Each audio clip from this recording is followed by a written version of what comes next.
মনে মনে যত বিরূপতাই থাক, মুহূর্তের জন্য সকলে মুগ্ধই হলেন। রূপ যেমন আছে, সংযত রুচিও তেমনই। বয়স যতটা বেশি বলে শোনা গিয়েছিল, মুখে ততখানি ছাপ পড়েনি। বিদ্যার সঙ্গে বন্দুকের সঙ্গিনের মতো তীক্ষ্ণাগ্র অহংকার উঁচু হয়ে নেই। শুধু চিন্মোহনের সঙ্গে তার সম্পর্ক নয়, পরিবারের সকলের সঙ্গে অন্তরঙ্গ হতে অমিতা উৎসুক। তবু কয়েক ঘন্টার মধ্যেই অমিতার মনে অস্বস্তির গোপন কাঁটা কোত্থেকে এসে বিঁধতে লাগলো। মন্দাকিনীকে প্রণাম করতে গেলে তিনি হঠাৎ পা সরিয়ে নিলেন। থাক থাক। অপ্রতিভভাবে অমিতাকে সরে দাঁড়াতে হলো।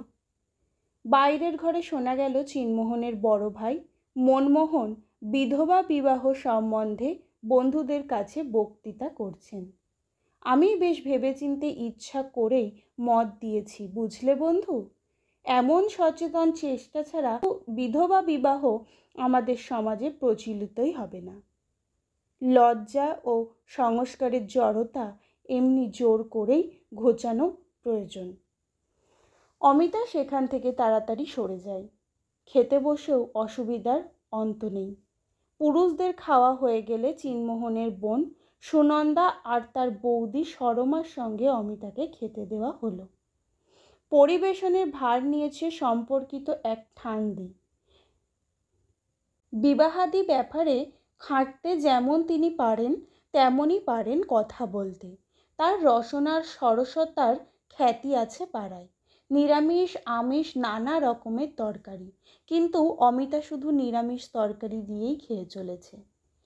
আমিষ একটাও সে স্পর্শ পর্যন্ত করছে না।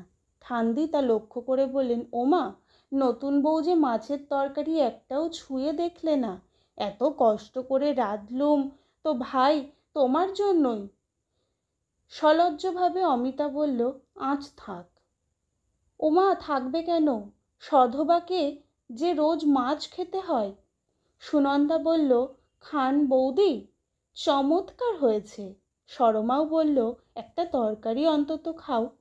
নিতান্ত অনিচ্ছা সত্ত্বেও এক টুকরো মাছ মুখে দিল অমিতা, কিন্তু সঙ্গে সঙ্গেই দুঃসহ বিবমস্যায় সমস্ত গ্রাসটা সে ঠেলে ফেলল মেঝের ওপর। সবাই অবাক হয়ে তার মুখের দিকে তাকিয়ে রইল। লজ্জায় আর অস্বস্তিতে প্রত্যেকটি মুহূর্ত অসহনীয় লাগতে লাগলো অমিতার। ঠান্ডি কিছুক্ষণ নির্বাক বিস্ময়ে তাকিয়েছিলেন। তারপর হঠাৎ কি মনে পড়ে যাওয়ায় তিনি মুখ টিপে টিপে হাসতে লাগলেন। ও তাই বল, তা চিনুর সঙ্গে ভাব তো নাত বউয়ের শুনেছি অনেক দিন থেকেই। বিয়ে যে হবে এ তো প্রথম থেকেই জানতো। মাছ কোচ খাওয়ার অভ্যাসটা তখন থেকে আরম্ভ করলেই তো হতো। তাহলে আর এমন অসুবিধেই পড়তে হতো না। সেসব বিধি নিষেধ তো আর সকলের জন্য নয়। অমিতা চেয়ে দেখল সকলের মুখে কৌতূহলের হাসি ফুটে উঠেছে। খেয়ে দেয়ে উঠে সুনন্দা বলল, ঠান্ডি চিরকালই ঠোঁটকাটা মানুষ। তার রসজ্ঞানের তুলনা হয় না, কিন্তু তার রসিকতা আমার পায়ের তলা পর্যন্ত জ্বলে যায়। এই যা যন্ত্রণা। অমিতা নীরবে ম্লান একটু হাসল। বাইরের আচার আচরণ নিয়ে এমন আকস্মিক অসুবিধায় পড়তে হবে নানা অন্তর্দ্বন্দ্বের মধ্যে, এ ধারণা তার কিছুতেই মাথায় আসেনি। সুনন্দা সহানুভূতির কণ্ঠে বলল, গা বমি বমি লাগছে নাকি এখনো? একটা পান খেয়ে দেখুন না বৌদি, সেরে যাবে। অমিতা বলল, পান তো আমি খাইনি। সুনন্দা হাসল। খান না বলে কি এখনো খেতে হবে নাকি? আমি কি সব দিন খাই, কিন্তু নিমন্ত্রণের পর পান খেয়ে ভারী চমৎকার লাগে। দাঁড়ান, আমি সেজে আনছি। ভালো যদি লাগে। কি বলেছি? 14-15 বছরের কিশোরী মেয়ে। ওর নিজের ভালো লাগা স্রোতের অন্যের অসুবিধাটাও ভাসিয়ে নিয়ে যায়। স্কুলে এমন অনেক ছাত্রীর সঙ্গে নিত্য পরিচয় হয়েছে অমিতার, কিন্তু নিজের গাম্ভীর্যে সে অটল রয়েছে। সারাদিনের মধ্যে চিন্মোহনের আর সাক্ষাৎ নেই। ভিড়ের মধ্যে বাইরে লুকিয়ে লুকিয়ে বেড়াচ্ছে। তাকে দেখাই যায় না আর। মনে মনে অমিতা হাসে। এতদিনের সেই সপ্রতিভ চিন্মোহন বিয়ের পর হঠাৎ এমন লাজুক হয়ে উঠল কি করে? সন্ধ্যায় সরমা আর সুনন্দা প্রসাধনের নানা উপকরণ নিয়ে বসল। অমিতাকে নিজের পছন্দ মতো সাজাবে। বিব্রত হয়ে অমিতা বলল, এসব কেন এত? সুনন্দা বলল, কেন নয়, আগের মতো আজও কি সেই সাদা চোখের ইশারায়? সরমা তাকে নিষেধ করে বলল, ছি। অমিতা ছেড়ে দিয়েছে নিজেকে, তাকে নিয়ে যা খুশি করুক ওরা। অস্বস্তি প্রথমটায় লাগলেও এ ধরনের আত্মসমর্পণে অদ্ভুত তৃপ্তিও যে একরকম পাওয়া যায় তা যেন বহুকাল পরে আবার নতুন করে অনুভব করল অমিতা। এ যেন আর কেউ, আর কারো শরীর। সুনন্দাদের একজন হয়ে সেও যেন কৌতুক বোধ করছে। আলতায় দুটো পা একেবারে লেপে দিয়েছে সুনন্দা। কপাল আর সিথি নিয়ে পড়েছে সরমা। সিঁদুরের সূক্ষ্ম রেখায় তার তৃপ্তি নেই। নিজের মতো করে অমিতার সিথিও সে আয়তির চিহ্ন উজ্জ্বল করে তুলল। কপালে বড় করে এঁকে দিল সিঁদুরের ফোঁটা। কে বলবে বিধবা বেশে 5-5টি বছর কাটিয়ে এসেছে অমিতা।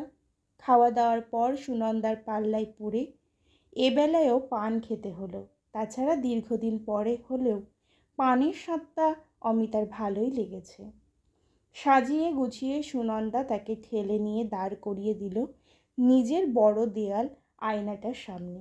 দেখুন কি চমৎকার মানিয়েছে, আমূল বদলে গেছেন একেবারে।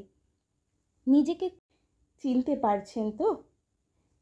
মৃদু হাসল অমিতা। না পারাই তো ভালো। আধো শোয়াভাবে কি একটা বই পড়ছিল চিন্মোহন। অমিতাকে দেখে হঠাৎ যেন চমকে উঠল। এ কি হয়েছে? অমিতাও একটু বিস্মিত হলো। কেন, কি আবার হবে? চিন্মোহন যেন নিজের চোখকে বিশ্বাস করতে পারছে না। তোমাকে এমন বিশ্রী সঙ্গ সাজালো কে? কথার ভঙ্গিটা কেমন যেন দুঃসহ লাগলো অমিতার। বলল, কে আবার সাজাবে? আমি নিজেই সেজেছি। কেন, খুব খারাপ লাগছে নাকি? সম্বঙ্গে হেসে উঠল চিন্মোহন। না না, অতি চমৎকার, অতি চমৎকার। 10 বছর বয়স কমে গেছে তোমার, একেবারে চতুর্দশী বালিকা বধূ। এই অপ্রত্যাশিত আঘাতে চমকে উঠে চোখ তুলতেই অমিতা দেখতে গেল চিন্মোহনের শিয়রের খানিকটা ওপরে দেয়ালে টাঙানো দিন কয়েক আগের অমিতারই একখানা ফটো। নিচে সযত্নে হস্তে লেখা মহাশ্বেতা। স্তব্ধ হয়ে দাঁড়িয়ে রইল অমিতা। এই বিচিত্র বর্ণবাসের অন্তরালে তার মন মরুভূমির রিক্ততায় ধুধু করছে। গল্পটির দ্বিতীয় পর্ব শেষ হলো, অথবা গল্পটি সমাপ্ত হলো।